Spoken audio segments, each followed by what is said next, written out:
This content is AI generated for informational purposes only and should not be directly used for clinical decision-making. Hello, and welcome back to the Neurosurgery Hub podcast. I'm Dr. Aris, a senior attending in pediatric neurosurgery. And I'm Dr. Alara, a neurosurgery research fellow. Today, we're looking at a fascinating new study from the journal Child's Nervous System, published in 2026, titled Surgical Reevaluation Patterns Among Pediatric Vagus Nerve Stimulation Non-Responders, a single-center retrospective study. This is a topic that hits home for many of us in the clinic. We often see these children with drug-resistant epilepsy, or DRE. As we know, DRE is defined by the persistence of seizures despite 2 or more appropriately chosen and adequately trialed anti-seizure medications.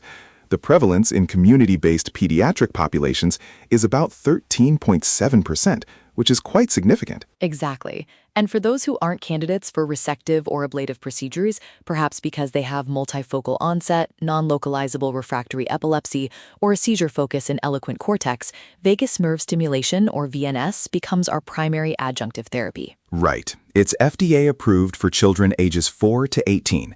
We wrap those helical coil electrodes around the left vagus nerve, connect them to the internal pulse generator in the chest, and hope for the best. But the best doesn't happen for everyone. That's the crux of this paper. While the responders, those achieving at least a 50% reduction in seizure frequency, make up about 57% of patients at a 2.5-year follow-up, that leaves nearly half the population as non-responders. And for those non-responders, the stakes are incredibly high. We're talking about progressive neurological decline, physical injury, and most importantly, a higher risk of mortality. This study really highlights that mortality gap. In a cohort mentioned in the introduction, the 10-year survival rate for children managed medically for DRE was only 89.27%. If they had VNS, it went up to 92.65%, and if they had cranial epilepsy surgery, it jumped to 98.45%. That's a massive difference. The hazard ratio for all-cause mortality is significantly lower for cranial surgery at 0.19 compared to 0.60 for VNS. So, Alara, let's dive into the study itself. What was the team at Northwestern University and Lurie Children's Hospital looking for? They performed a retrospective review of pediatric patients who underwent VNS implantation at their institution between 2013 and 2020. They wanted to evaluate the rates of post-VNS surgical reevaluation and subsequent epilepsy surgery among those who didn't respond to the VNS. They also looked at secondary outcomes like anti-seizure medication, or ASM, burden. And how did they define the groups? They had 47 patients total. 25 were responders and 22 were non-responders. They looked at everything: demographics, the operating surgeon, the specific generator model, revision history, and seizure types. Were there any baseline differences between the kids who responded and those who didn't? Surprisingly, no. There were no significant differences in age, sex, race, or even the ASM burden at the start. Both groups were fairly matched, which makes the results even more striking. Let's get into those results. What happened to the non-responders? This is the most important finding. Among the 22 non-responders, only 3 patients, that's just 13.6%, underwent additional epilepsy surgery. Only 13.6%? That seems remarkably low for a population that is, by definition, still suffering from uncontrolled seizures. It is. And what's more compelling is that those 3 patients who did get more surgery actually had good outcomes. 2 received responsive neurostimulation, or RNS, and 1 had a corpus callosotomy. All 3 achieved meaningful seizure reduction postoperatively. So the intervention worked when it was actually pursued.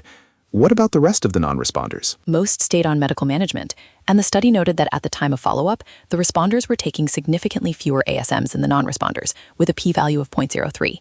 So not only are the non-responders still having seizures, they are carrying a higher medication side effect burden as well. You mentioned mortality earlier.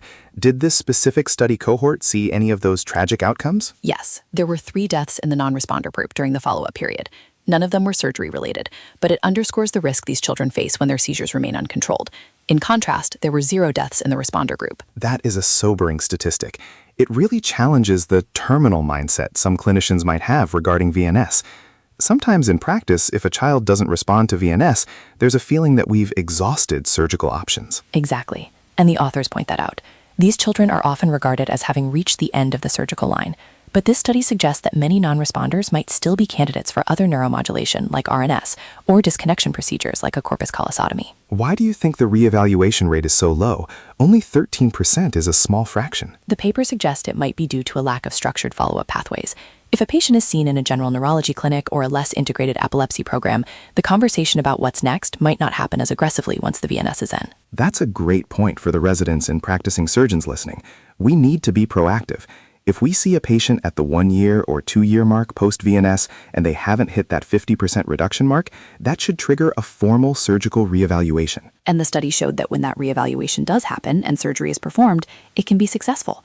It's about not giving up on that non-responder label. Let's look closer at the ASM burden. You mentioned responders were on fewer medications.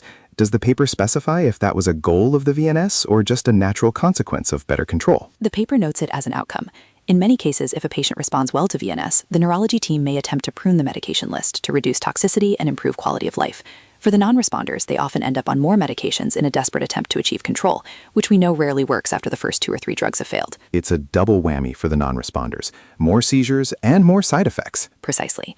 The authors conclude that we need structured follow-up pathways within comprehensive epilepsy programs. We need to ensure timely surgical reassessment. I think this study is a call to action. We have 22 kids who didn't respond. 3 got surgery and did well. 3 died, and the rest are still struggling. If we had reevaluated those other 16 or 17 kids, how many of them could have had a different trajectory? It's a powerful question. For our listeners in residency, this highlights the importance of the multidisciplinary epilepsy board. Even if a patient has already had a VNS, if they aren't responding, they should probably be brought back to the board for a fresh look at their imaging, their EEG, and potential new targets for RNS or even deep brain stimulation. Absolutely. And for the medical students, remember the definition of drug-resistant epilepsy. Don't wait 5 years to refer these patients to a comprehensive center. Once they fail 2 meds, the clock is ticking. One final detail from the paper. They found no difference in outcomes based on the operating surgeon or the specific generator model. This suggests that the non-responder status is likely more about the underlying electroclinical syndrome than the technical execution of the VNF implantation itself. Which reinforces the idea that the next surgical step might be the one that actually addresses their specific seizure network. Well said, Dr. Aris. This has been a great deep dive into a very important clinical problem. Any final thoughts? Just that we should view VNS not as a final destination, but as one step in a potential continuum of surgical care. Agreed. Thank you, Dr. Alara, and thank you to our listeners. We hope this study encourages you to take a second look at the VNS non-responders in your own clinics. Join us next time on the Neurosurgery Hub podcast. See you then.